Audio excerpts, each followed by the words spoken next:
Halo semua pecinta BTTHX Magnum, di video kali ini admin akan melanjutkan alur cerita kemarin, yang dimana Xiaoyan telah muncul di klan Han yang sekarang telah ditawan oleh 3 ketua dari Sekte Paviliun Petir Angin. Di sini Xiaoyan pun sangat murka dengan tindakan Paviliun Petir Angin seolah-olah mereka pengecut menawan klan Han. 3 ketua pabrian angin pun mereka sangat marah apa yang telah dilakukan Xiaoyan menghabisi ketua Cheng Yun dan juga Xiaoyan memiliki gerakan 3000 kilat, tentu mereka tidak akan membiarkan untuk Xiaoyan hidup. Xiaoyan langsung mengeluarkan boneka iblisnya yang langsung berhadapan dengan Hong Tianxiao.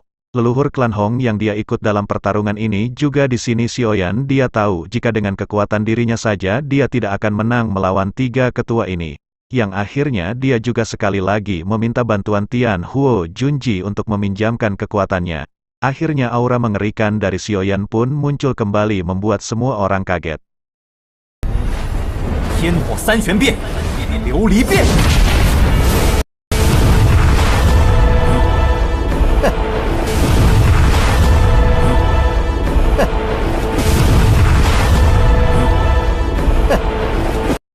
Han setelah itu ekspresi lelaki tua beralis panjang berangsur-angsur berubah menjadi dingin. Kemudian berteriak memerintahkan semua anggota Paviliun Petir Angin Utara membentuk formasi penjara petir surga. Seketika para ahli pun berteriak dan membuat segel di masing-masing sudut kota Tiangbei, kemudian energi listrik segera melonjak membentuk 8 sudut yang melingkari posisi Xiaoyan. Tak lama petir pun segera melonjak ke langit menimbulkan rambut yang sangat tebal di atas kepala Xiaoyan.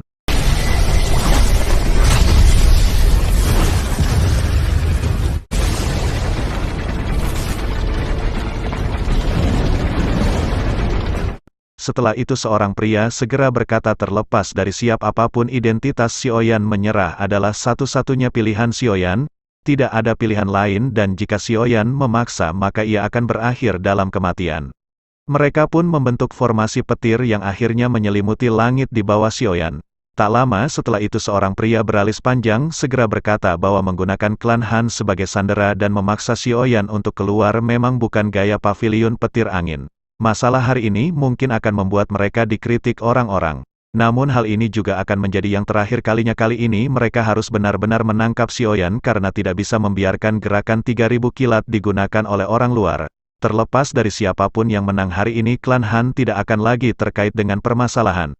Menanggapi hal itu Xiaoyan masih dengan tenang memperhatikan ketiga lelaki tua di hadapannya. Setelah itu Xiaoyan yang berkata agar mereka segera menyerang karena Xiaoyan tidak akan melakukan hal bodoh hingga tertangkap oleh mereka. Jika mereka benar-benar ingin menangkap Xiaoyan dan maka mereka harus menggunakan semua kemampuan yang mereka miliki. Xiaoyan segera mengarahkan jarinya ke arah 3 ketua dan seketika boneka iblis tersebut kemudian segera bereaksi dan melesat ke arah ketiganya. Menanggapi hal itu Hong Tianxiao segera melesat dan menghalangi jalur si boneka.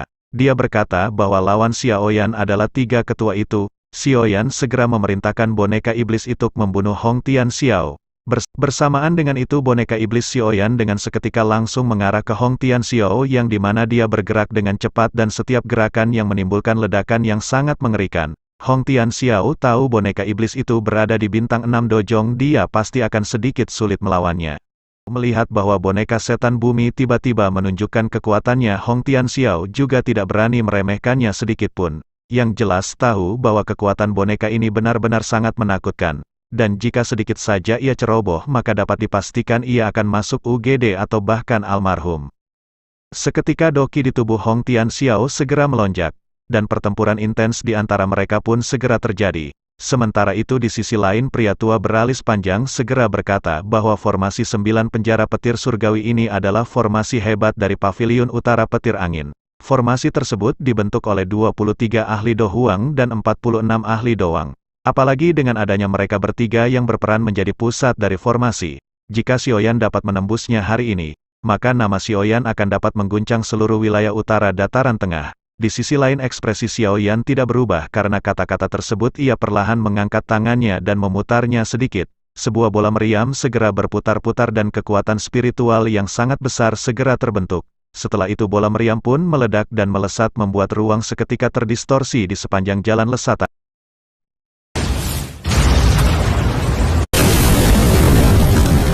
Jalan lesatan. Dihadapkan dengan serangan Xiaoyan yang tertua beralis panjang juga tidak dapat meremehkannya. Segel di tangannya berubah dan seketika petir segera menyambar ke arah serangan yang dilesatkan oleh Xiaoyan. Gelombang energi yang kuat menyebar dengan cepat dan ganas, akhirnya energi tersebut pun berhamburan mencapai 100 meter di sekitar Xiaoyan dan ketua yang beralis panjang.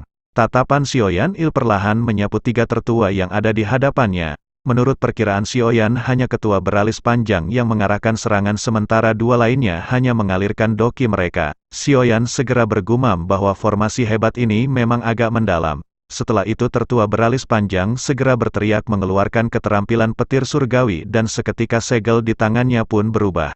Jarinya segera menunjuk ke arah Xiaoyan dan seketika banyak binatang petir yang mengarah ke Xiaoyan. Menanggapi hal itu, api hijau segera melonjak dari tubuh Xiaoyan kemudian membentuk seekor serigala yang melolong ke arah langit.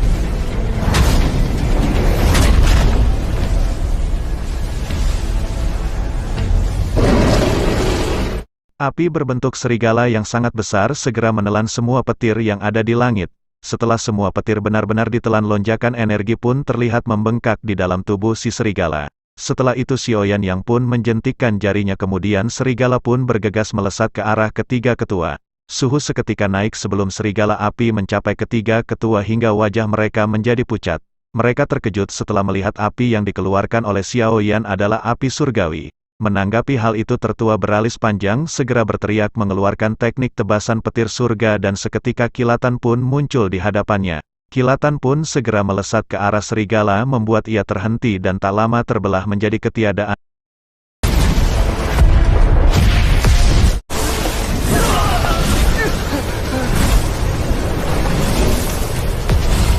Setelah dibenturan yang terakhir, suara pun terdengar di telinga di mana Tian Huo Junji segera berbicara.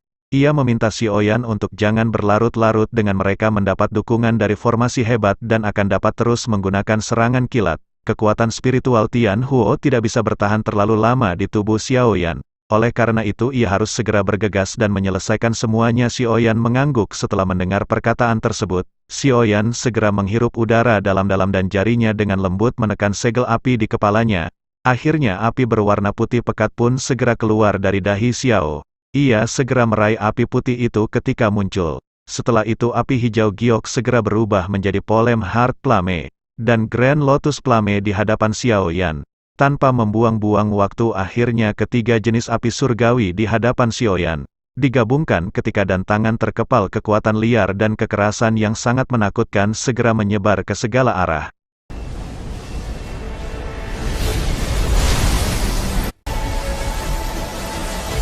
Menanggapi hal itu ketiga pun seketika terkejut bagaimana bisa seorang pemuda di hadapan mereka memiliki tiga jenis api surgawi.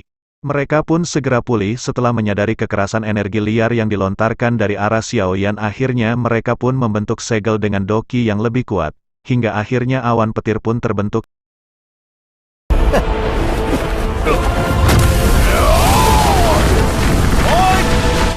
Sementara itu di sisi lain, saat tiga jenis arti surgawi bergabung, benang kekuatan destruktif diam-diam merembes keluar. Hal tersebut menyebabkan kekuatan spasial di sekitar Xiaoyan membentuk beberapa retakan hitam gelap seperti benang. Dengan kondisi Xiaoyan saat ini tidak sulit baginya untuk menggabungkan tiga jenis api surgawi. Oleh karena itu lotus api tiga warna pun perlahan muncul di telapak tangan Xiaoyan. Beberapa menit kemudian, tak lama setelah itu Tian Huo segera berkata agar Xiaoyan melemparkan benda tersebut ke awan petir di atasnya.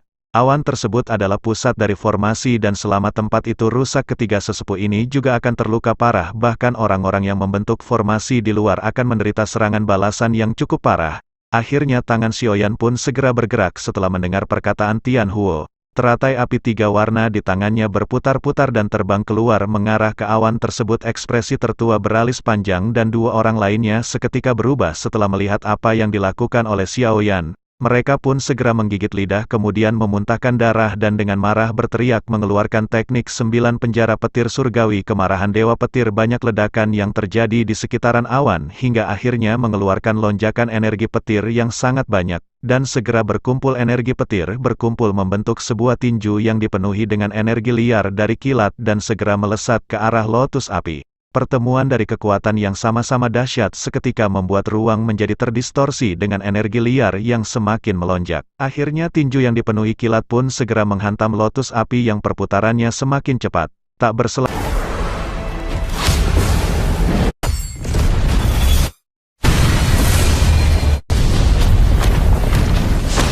seiring dengan putaran lotus yang semakin cepat tinju pun mengalami retakan hingga akhirnya pecah ke segala arah. Tinju petir yang sangat besar pun runtuh dan seketika tiga ketua akhirnya memuntahkan seteguk darah kejutan di mata mereka. Menjadi lebih padat karena tidak menduga bahkan dengan kekuatan gabungan dari mereka bertiga tidak mampu melawan serangan dari Xiaoyan. Yang sementara itu di sisi lain serangan lotus masih berputar hingga akhirnya berhenti dan menimbulkan ledakan yang sangat dahsyat. Melihat kejadian tersebut tetua beralis panjang pun segera bergetar, ia buru-buru mengganti segel di tangannya. Dan beberapa kilatan petir segera melesat ke arah teratai api. Ia jelas menyadari bahwa target dari teratai api adalah awan yang menggumpal, yang menjadi pusat dari kekuatan mereka. Namun hal tak terduga segera terjadi ketika serangan benar-benar dihilangkan menjadi ketiadaan oleh teratai api.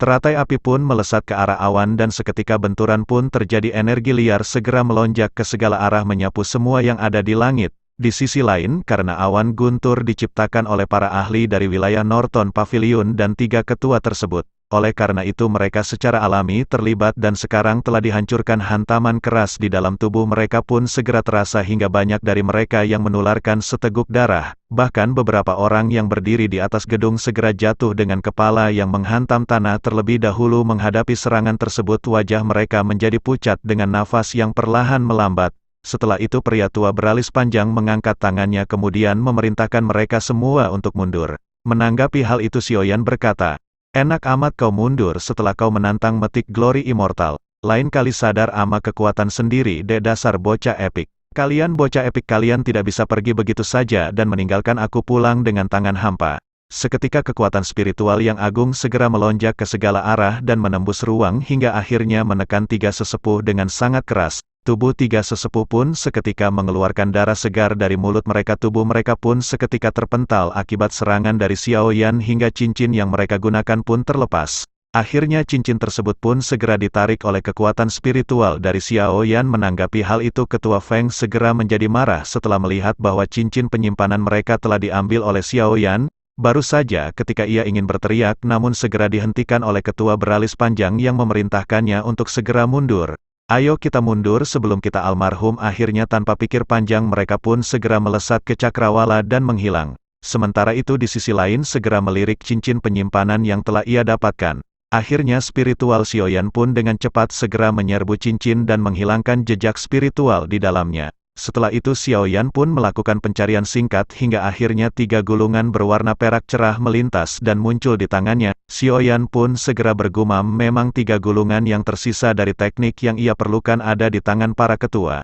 Setelah itu Xiaoyan pun segera memasukkan gulungan ke dalam cincin penyimpanannya. Aura membunuh yang sangat kuat seketika melonjak di dalam tubuh Xiaoyan. Ketika ia melirik ke arah Hong Tianxiao, saat ini sedang benar-benar berhadapan dengan boneka silver milik Xiaoyan. Sementara itu di sisi lain Hong Tianxiao jelas menyadari bahwa ketiga ketua dari Wind Lightning Norton Pavilion telah pergi. Anjir, gue malah ditinggal war sendiri. Seketika ia pun merasa ketakutan dan bingung bagaimana caranya harus menghadapi boneka silver bersama dengan Xiaoyan. Baru saja pikiran itu terlintas tiba-tiba pukulan silver segera melesat dan menghantam dada Hong Tianxiao hingga akhirnya ia pun mundur dengan seteguk darah dari mulutnya.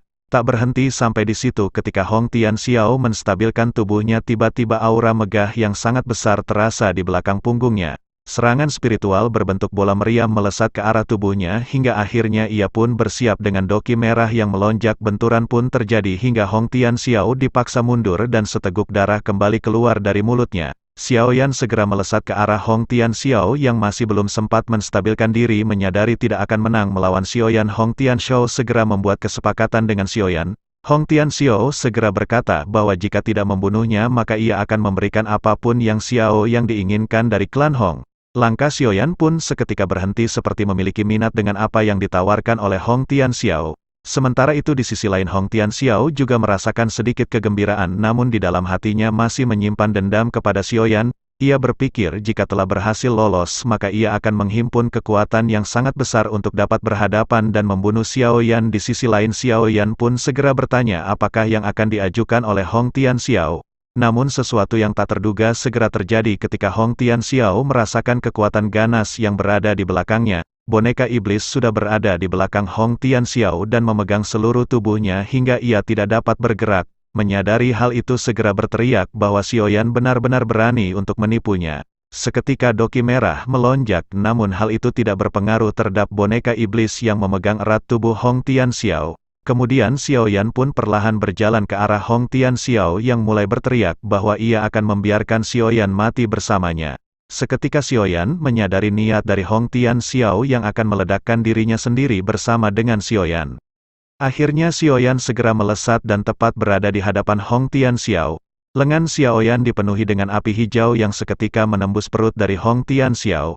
Menyadari hal itu Hong Tianxiao segera melirik ke arah bawahnya dan menyadari bahwa tangan Xiao Yan telah menembus tubuhnya. Akhirnya ia pun mempersiapkan teknik untuk meledakkan diri agar Xiao Yan mati bersama dengan Hong Tianxiao. Xiao Yan yang sudah menyadari hal tersebut pun segera melambaikan tangan sebelahnya dan menggenggam kepala dari Hong Tianxiao. Dengan segera kekuatan spiritual Xiao Yan pun mencabut roh dari Hong Tianxiao terlepas dari tubuhnya. Setelah itu Xiao Yan mengeluarkan kekuatan spiritual yang lebih besar untuk menghilangkan kesadaran dari tubuh spiritual milik Hong Tianxiao. Setelah selesai Xiao Yan pun sedikit tersenyum sebelum akhirnya mengeluarkan botol giok dan memasukkan roh yang telah ia dapatkan. Xiao Yan bergumam bahwa tangkapannya kali ini benar-benar sangatlah besar dengan roh bintang 5 dozong, maka Xiao Yan akan dapat membuat boneka lagi yang akan membantunya. Waduh, ngeri jika Xiao Yan memiliki 2 boneka iblis. Setelah itu Xiao Yan pun memasukkan botol giok ke dalam cincin penyimpanannya bersama dengan tubuh Hong Tianxiao yang telah mati. Xiao Yan segera menghela nafas kemudian melirik ke sekitar dan menarik boneka iblis sebelum akhirnya melesat ke arah langit. Sementara itu di sisi lain Hansu melihat yang telah pergi dan berniat untuk menyusulnya.